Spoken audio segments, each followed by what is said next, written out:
Time for Alamogordo Town News on Crazy Radio. I'm Anthony Lucero. When it comes to news on 95.1 FM, weather always comes first. Heat is expected to intensify and spread further up the west coast. Much of the west through this weekend is going to be experiencing record-breaking temperatures. Oppressive heat and humidity across the south will shift eastward into the mid-Atlantic and southeast by tomorrow. And Beryl is expected to re-intensify over the southwestern Gulf of Mexico tomorrow and threaten southern Texas. Closer to home, thunderstorms will continue to be an almost daily occurrence for the next 7 days, with the exception of Sunday. Temperatures are going to remain near normal every day, except Sunday when the air is going to dry out and temperatures are going to be back around 100 degrees. We'll have another look at the weather following this news. South Fork and Salt fires collectively hanging around 25,000 acres. South Fork is contained at 87%, the Salt fires at 84%. Resources now include 3 crews, 1 helicopter, 6 engines, 2 bulldozers, and 4 water tenders. Total personnel, 354. Even after storms brought significant flooding to Ruidoso and prompted over 160 water rescues, some businesses are still open even as they contend with the weather. Village officials are asking tourists and second home owners to stay away for the time being, but in the same vein, some businesses are trying to get back to some level of normalcy. Officials are also taking steps to prepare themselves for more rain. Some wildfire crews are helping fill and distribute sandbags to help mitigate flood damage to property, and swift water rescue teams have been staged in areas of concern. The Federal Emergency Management Agency is in the area. According to Roberto Baltodano, the External Affairs Officer for the agency, FEMA is working in conjunction with local authorities to help victims stricken by the fires and now flooding. We have the Disaster Recovery Center, which is located again at 237 Service Road in Ruidoso, behind the district court, where we can speak individually to each survivor, identify their needs, and thereby then put together a plan for the recovery by providing them financial funds. While speaking with KRWG, Baltodano said it's important for disaster victims to reach out to FEMA as soon as possible. We encourage those who were affected to apply today. Even if you don't have the documentation that we asked ready, or even if you're not sure what losses you had, what's important is that you reach out and you register with FEMA today. Disasterassistance.gov, or you can call 800-621-3364. The Lincoln National Forest has lifted all fire restrictions and reduced the fire danger rating to moderate, meaning you can now have campfires. The Lincoln National Forest spokeswoman, Amanda Fry, spoke with KRQE. Make good choices and be safe out there. Make sure that fire is dead out before you leave. To ensure that, your safety, the safety of the forest and all of that. It is, conditions are improving, but fire safety is still very, very important to observe and practice. Fry indicated that emergency area closures on the Smoky Bear Ranger District do remain in effect and will stay in place through at least August 23rd. She also reiterated that fireworks are not permitted on federal lands. We discussed how the artwork from St. Joseph's Apache Mission was stolen. Not stolen, just removed by Father Chudy and the Knights of Columbus and Oscar Padilla, our chief property risk manager. Good news, as the art was returned to the tribe. I verified by calling the church. We were told by a phone call that it would be, but I don't think we've actually seen it yet. Unless they took it over to the tribal offices.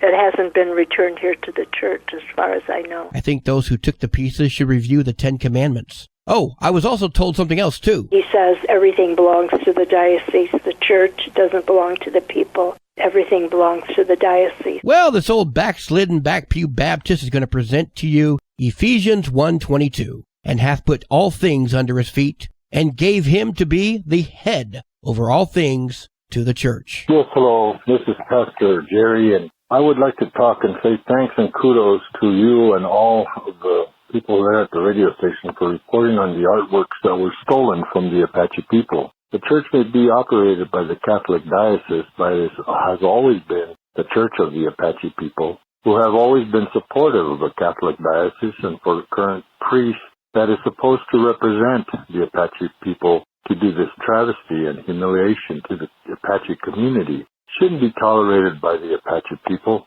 as they are also a sovereign nation and have done nothing wrong except to be loyal to their religion and their faith. This is an example of those who believe that they have the right and the power to do away with customs and cultures of indigenous people. You can hear Jerry Martinez's full commentary on our YouTube channel. Amy M. Barrett, the award-winning mystery author, will be at the Alamogordo Public Library on Saturday, July 13th from 1 until 3. She'll be signing copies of her book and talk about her writing process. She's celebrating the 2024 publication of the 9th book in her Black Horse Campground series. So far, the books have all taken place in the fictional Bonny County in southern New Mexico. The newest book, First Comes Love, Then Comes Murder, is a departure from the rest of the series as it takes the characters to Mexico for a honeymoon. The village of Cloudcroft invites everyone up the hill to celebrate the Independence Day Parade. That's tomorrow, Saturday, at 2 o'clock along Burrow Avenue. Today is Friday. It's time for a cat chat from Kitty City. Hi, happy belated 4th of July. This is Kathy Denton with Kitty City, and welcome to this week's edition of Cat Chat. This week I'd like to tell you about 2 especially heart-touching cat rescues involving Kitty City. Wendy was rescued from the middle of a road in Ruidoso during the evacuation from the wildfires in June. She was in good condition, but she did have some singed whiskers. Wendy is a beautiful, all-black, medium-haired female. She must have been someone's pet because she is super friendly and social. She is always eager for our attention. She's charming and delightful and seems like a gentle soul. She is now safe and protected at Kitty City. Wendy had a visit with our vet on June 25th, where it was discovered that she had already been spayed. However, no microchip and no owner information. She now has an up-to-date rabies vaccination and a Kitty City microchip. Our hope for Wendy is that we find her human. Until then, she is safe and loved at Kitty City. Binks is a 2-time rescue cat. Several years ago, Binks was homeless and had a neck wound when he was found by a rescuer and brought to Kitty City. Binks went to our vet for treatment, got his neuter and rabies vaccination. Soon after Binks was pronounced healthy, he was adopted. Then several years later, we learned by chance from a friend of his owner that Binks was found outside his home following a medical incident with his owner. We were saddened to hear about Binks' latest plight, but were grateful to be contacted so that he could once again come to Kitty City. Binks was in need of a dental surgery, which he had in late 2023, which necessitated several teeth being extracted. Once again, our Binksy boy is healthy and happy and hoping for his forever home. Binks is a short-haired black senior cat, approximately 9 years old. He loves all the affection he can receive from us humans. He chats to us and scolds us if we attempt to ignore him. He wants attention, and he wants lots of it. Binks loves being brushed and has a charming personality. He is sharing his room with a cat who does not particularly like other cats, but these 2 boys seem to be getting along fine. We feel Binks could get along with anyone or anything. Come visit Wendy or Binks at Kitty City at 56 Stanley Ranch Road, or check out all of our cats and kittens available for adoption at our website, www.kittycitynm.com. Your forever friend is patiently waiting for you. Tomorrow, July 6th, Kitty City and Alamogordo Animal Control will be at the White Sands Mall from 10 a.m. to 4 p.m. for our adoption event. We will have cats and kittens, and hopefully dogs, available for adoption to go to their forever home. Kitty City Summer Special continues. 1 cat or kitten at full price, and the second cat or kitten at half price. 2 are much better and more fun than 1. Please join us at the White Sands Mall tomorrow, Saturday, July 6th, and July 13th, and July 27th to find your forever friend. This has been this week's edition of Cat Chat. I'm Kathy Denton, and I'll be talking with you next week from Kitty City. Kitty City and you. No one loves them better. This Kitty City report was sponsored by Maya's Collectibles.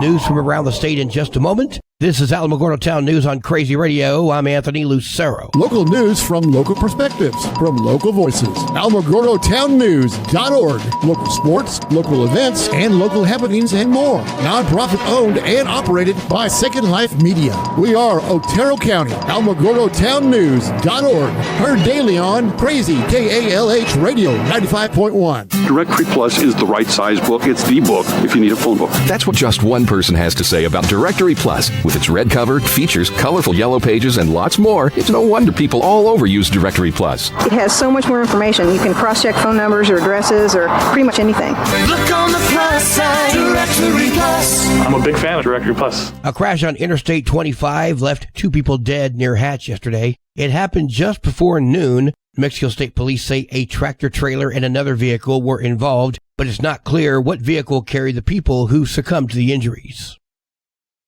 The former head of maintenance for the Dora Consolidated Schools was sentenced to prison on corruption charges. Stephen Butler, age 56, was sentenced to 3 years in the Department of Corrections, followed by 5 years of supervised probation for 6 counts, including unfair bidding practices with the Dora schools. Prosecutors say he used his position within the district to gain favorable bids on cleaning supplies and services for his own company. The allegations came to light in 2017 following the state auditor locating evidence of illegal contracts in the school's financial records. Butler's lawyers filed a notice of appeal to the New Mexico Supreme Court looking to overturn the results of the jury trial. Jury selection for actor Alec Baldwin's trial in the Rust film shooting is set to begin on Tuesday. Cinematographer Helena Hutchins was struck by a bullet while on the set in October of 2021. The bullet discharged from a gun Baldwin was handling. In December of 2021, Baldwin told ABC News that he did not pull the trigger. Not sure how that bullet fired, but okay. Baldwin's been charged with involuntary manslaughter in connection to the death of Helena Hutchins. The New Mexico governor is pushing for harsher penalties in the upcoming special legislative session. With the special session just 2 weeks away, safety is top of mind for Governor Michelle Lujan Grisham. Her office looks to increase jail time for convicted felons who are caught with a firearm. Data for felons in possession of a firearm show the numbers have gone back to pre-pandemic levels. The governor's office is proposing a raise in sentences for felons found guilty of being in possession of a firearm, making it a second-degree felony, and raising the penalty to a minimum of 9 years. The special legislative session is set to begin on July 18th. The New Mexico Department of Justice officials say they sent a cease and desist notice to hotels accused of price gouging in the wake of the Reynosa fires. The NMDOJ advised people to submit complaints regarding possible price gouging, and after receiving almost a dozen complaints, they have sent notices to the La Quinta Inn in Artesia and several Roswell hotels, including the Baymont by Wyndham, the Clarion, Days Inn, Holiday Inn, and Homes to Suite by Hilton. If you need to report some price gouging, nmdoj.gov/gethelp or call 505-490-4060. Weather's next. This is Alamogordo Town News on Crazy Radio. I'm Anthony Lucero. Hi, Sunny Harris with Animal Village NM. We all know that most pets are terrified during evacuations, so please keep your pets safe inside your home so they don't escape. Don't let your dog or cat be one of millions who will escape in fear and end up dead or in animal control facilities during fire season, which will quickly overflow and start euthanizing to make space. Contact your city administration office in advance in case you have to be evacuated. Find out who's taking in families with their pets during fires. Prepare your vehicle with room for your cat and dog crates. Have your blankets, water, food for you and your pets packed, and clothing packed and ready. Have your pet crates ready by the door, and give your pets CBD or other calming medications ahead of time to make it easy to load them and evacuate with them immediately.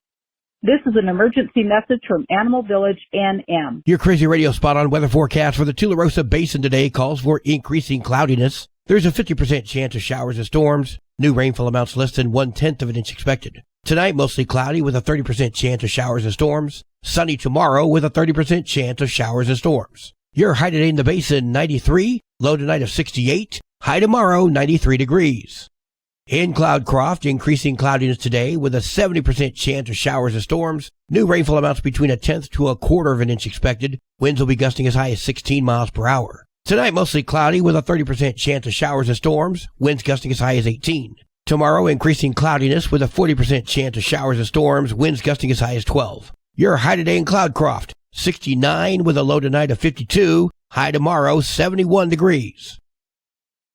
Local breaking news can be found on our website, alamogordotownnews.org, and learn more about Crazy Radio by visiting kalhradio.org. Also, check out the Crazy KALH Radio YouTube channel. That's where we post our daily newscasts, complete interviews, and other information which concerns everyone in the Tularosa Basin. Be sure to give this video a like and subscribe to our channel if you've not done so already. That way you too can remain informed of the goings-on in the Tularosa Basin. Well, that concludes today's edition of Alamogordo Town News on Crazy Radio. I'm Anthony Lucero.